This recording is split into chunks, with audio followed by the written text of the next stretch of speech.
បាទជំរាបសួរប្រិមិត្តខ្ញុំបាទតារារាជសែនសង្ឃឹមថាលោកអ្នកនាងមានសេចក្តីសុខធម្មតាទេថ្ងៃនេះខ្ញុំស្ថិតនៅវត្តព្រះពុទ្ធមានជ័យមកអបអរសាទរបុណ្យចូលឆ្នាំថ្មីប្រពៃណីជាតិយើងហើយគឺបញ្ចប់លើកថ្ងៃបញ្ចប់នៅថ្ងៃនេះថ្ងៃសង្ឃព្រះ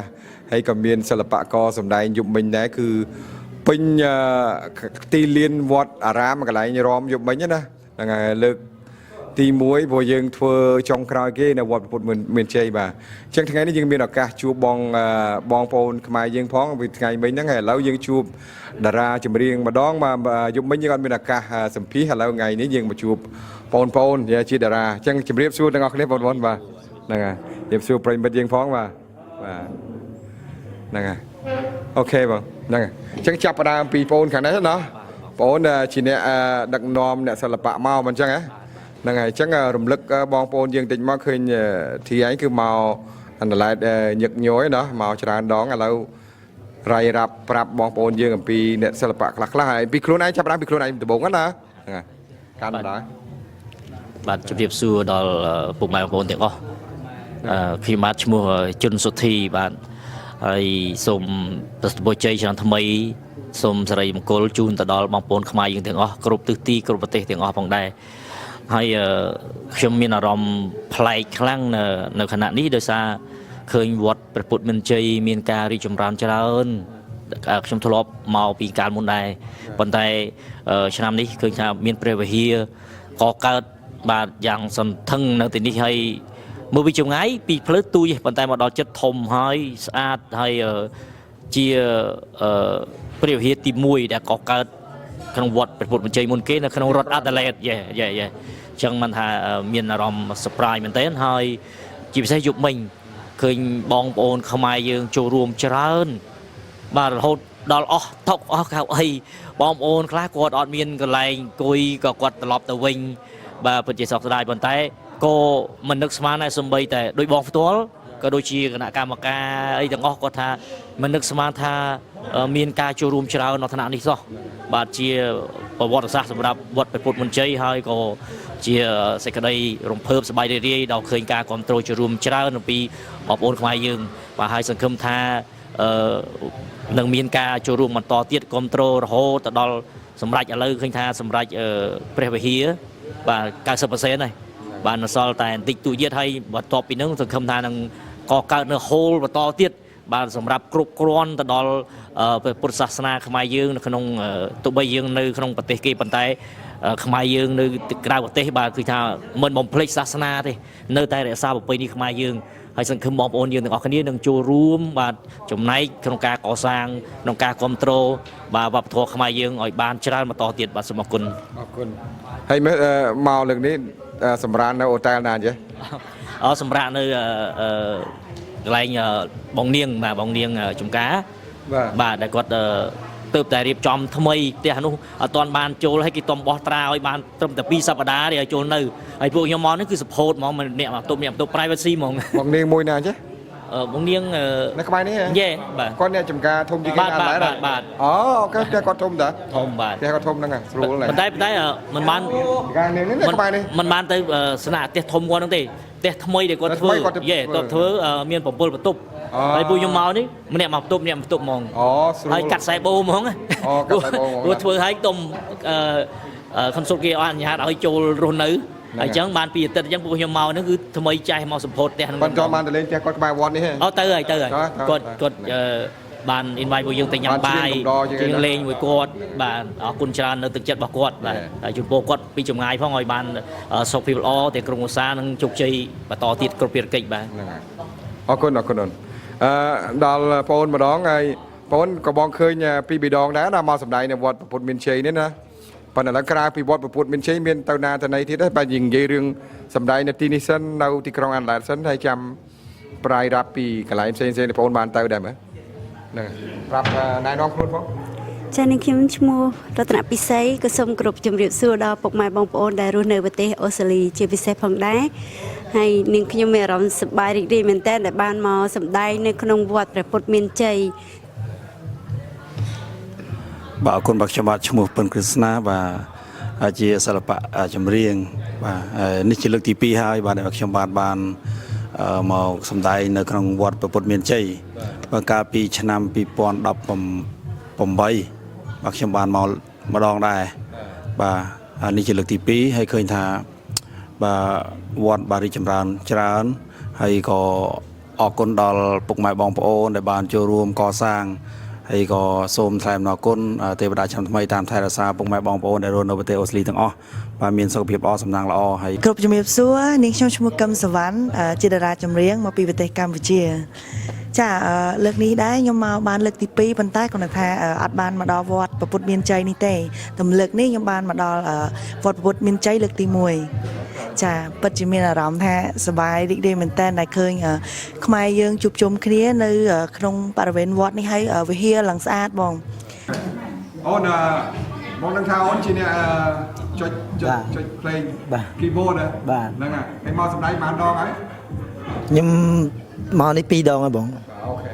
2 ដងណា បាទ ចឹងដែរដងខ្លួនឯងតិច បាទជំរាបសួរពុកម៉ែបងប្អូនទាំងអស់ខ្ញុំបាទឈ្មោះសួនស៊ីប៊ុនថនជាតន្ត្រីករហើយខ្ញុំបាទមានសេចក្តីសំណររីករាយមែនទែនដែលបានមកវត្តព្រះពុទ្ធមានជ័យនេះជាលើកទី2កាលឆ្នាំ2018ខ្ញុំបានមកម្ដងហើយមកសម្ដែងនៅវត្តព្រះពុទ្ធមានជ័យតាំងពីព្រះវិហារអត់ទាន់សាងសង់រួចហើយដល់ជាលើកទី2នេះក៏មានសេចក្តីសប្បាយរីករាយឃើញព្រះវិហារដែលបានសាងសង់រួចហើយស្អាតមែនទែនហើយក៏អរគុណទៅដល់ពុកម៉ែបងប្អូនលោកអ៊ំពូមីងទាំងអស់ដែលបានគ្រប់គ្រងនៅក្រុមសិល្បៈខ្ញុំបាទដែលអញ្ជើញមកសម្ដែងនៅវត្តព្រះពុទ្ធមានជ័យនេះផងដែរបាទអរគុណ សួររឿងបទពិសោធន៍រឿងភ្លេងដល់លេងបានឆ្នាំហើយ ខ្ញុំមកដល់ឆ្នាំនេះជិត20ឆ្នាំហើយបង 20ឆ្នាំ បាទ អូមានបទពិសោធន៍ពេញខ្លួនមក បាទ ទាំងបាទអញ្ចឹងបានថាបទពីដើមនោះគឺចេះបាន 80% 90% យើងអាចថាបានប៉ុណ្ណឹងបងច្រើន ឡតា ព្រោះយើងអាយុច្រើនដែរ ហ្នឹងហើយ ខ្ញុំលេងតាំងពីអាយុ18ឆ្នាំមក ណាគេកំងបទអីក៏បានដែរចុះបទថ្មីបទយេបទព្រៀបសម្បត្តិបទអីអាច យើងអាចបានខ្លះបងអាចបានខ្លះ ចាសសូមជម្រាបសួរនាងខ្ញុំឈ្មោះសសុនលក្ខណាអញ្ជើញមកពីប្រទេសកម្ពុជាហើយនៅក្នុងឱកាសនេះនាងខ្ញុំមានសេចក្តីរំភើបហើយក៏ជាលើកទី1ដែរដែលនាងខ្ញុំបានអញ្ជើញមកដល់វត្តព្រះពុទ្ធមានជ័យហើយអ្វីដែលរំភើបខ្លាំងបំផុតនោះគឺឃើញថាការបន់ចូលឆ្នាំប្រពៃណីជាតិរបស់ខ្មែរយើងពីម្សិលមិញចាឃើញថាពុកម៉ែបងប្អូនចាមិនថាជាប្រជាជនខ្មែររួមទាំងគាត់មានគ្រួសារជាជនបរទេសចាហើយមាន baby ជាកូនកាត់ទៀតអ្វីដែលខ្ញុំរំភើបគឺគាត់រក្សាប្រពៃណីជាតិខ្មែរយើងបានច្រើនមែនតែនចានិយាយទៅសឹងតែដូច 100% តែម្ដងគឺគាត់បានណែនាំកូនរបស់គាត់ឲ្យទី1ស្លៀកសម្លៀកបំពាក់នៃរបស់ជាតិយើងហើយមួយទៀតចាគាត់កើតនៅទីនេះគឺគាត់ពិបាកនិយាយភាសាខ្មែរតែគាត់ប្រឹងឲ្យចាគាត់ប្រឹងបង្រៀនកូនឲ្យនិយាយចាភាសាខ្មែរកាន់តែដូចថាមិនច្បាស់ក៏គាត់ប្រឹងនិយាយដែរតូចៗហ្នឹង ចាគាត់និយាយ សួរអីអត់ ខ្ញុំសួរគាត់ទៅគាត់ថាគាត់កើតនៅទីនេះអញ្ចឹងគាត់សុំទោសខ្ញុំវិញគាត់ថាគាត់និយាយខ្មែរអត់សូវច្បាស់ទេ អាយុប៉ុន្មានក្មេង មិនក្មេងហ្មងទេបងដូចជា10ឆ្នាំជាងដែរចាតែគាត់ថាគាត់នឹងព្យាយាមនិយាយខ្មែរមួយខ្ញុំឲ្យបានច្រើនហើយគាត់សុំទោសខ្ញុំវិញគាត់ថាគាត់កើតនៅទីនេះគាត់រៀងរឹងមាត់ពិបាកកន្លោះនេះពាក្យយើងគាត់ខ្មែរថាពាក្យខ្មែររបស់យើងអញ្ចឹងណា អូនអាចធ្វើតាមគាត់និយាយគាត់និយាយថាខ្ញុំសុំទោសខ្ញុំក្មេងកើតនៅនេះខ្ញុំនិយាយខ្មែរអត់សូវច្បាស់ចាអញ្ចឹងអ្វីដែលខ្ញុំរំភើបចាហើយក៏មានតែពាក្យចាជូនពរពុកម៉ែបងប្អូនចាប្រជាជនខ្មែរចាដែលរស់នៅ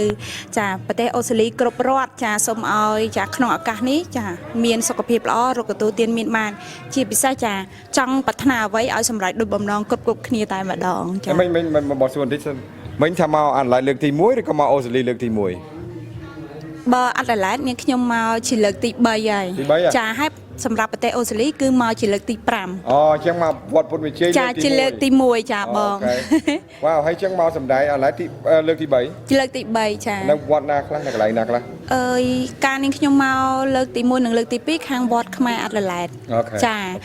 បន្ទាប់មកទៀតនៅខាងស៊ីដនីចាបន្ទាប់មកទៀតខាងវត្តព្រះពុទ្ធមានជ័យចាទី5ហ្នឹងហើយឥឡូវនិយាយរឿងជុំវិញប្រទេសអូស្ត្រាលីចូលចិត្តរដ្ឋណាមើលទៅមានអារម្មណ៍ដូចថាស្រឡាញ់ចង់បើមានឱកាសអាចមកនៅមកអីចឹងណានិយាយរួមបើសម្រាប់អារម្មណ៍របស់នាងខ្ញុំផ្ទាល់គឺ អារម្មណ៍ដូចគ្នាដោយសារនាងខ្ញុំថាអារម្មណ៍ដូចគ្នាដោយសារ